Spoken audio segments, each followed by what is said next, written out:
भाजपचे आमदार उद्या रेशीम बागेत जाणार आहेत। हेडगेवार आणि गोळवलकरांना ते अभिवादन करणार आहेत। भाजपतील सर्व नेते संघ मुख्यालयात देखील जाणार आहेत। अजित पवार संघ मुख्यालयात जाणार का हे देखील बघणं या निमित्तानं महत्त्वाचं ठरणार आहे। ओम देशमुख आमचे प्रतिनिधी याबद्दल आपल्याला अधिक माहिती देतील। ओम, तुमच्याकडे काय तपशील? अगदी बरोबर आहे। भाजपचे आमदार दोन्ही सभागृहातील विधानसभा आणि विधान परिषद ते उद्या रेशीम बागेमध्ये जाऊन संघ मुख्यालयातील सर्व पूजनीय व्यक्तींचं दर्शन घेतील आणि हेडगेवार असतील किंवा गोळवलकर असतील यांना अभिवादन करतील।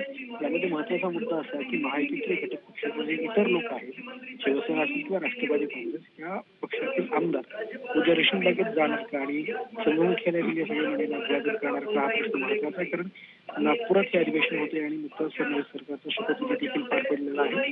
हिंदुत्वाच्या मुद्द्यावर या सरकारने निवडणूक लढवली होती, त्यामुळे राष्ट्रवादी काँग्रेसचे आमदार आणि नेते या रेशीम बागेत जातात हे पाहणं महत्त्वाचं आहे। कारण गेल्या वर्षी जेव्हा हा प्रकार घडला त्यावेळेला राष्ट्रवादीच्या आमदारांनी तिकडे अनुपस्थिती दर्शवली होती, त्यामुळे ज्यावेळी नेमकं काय होते हे पाहणं महत्त्वाचं आहे।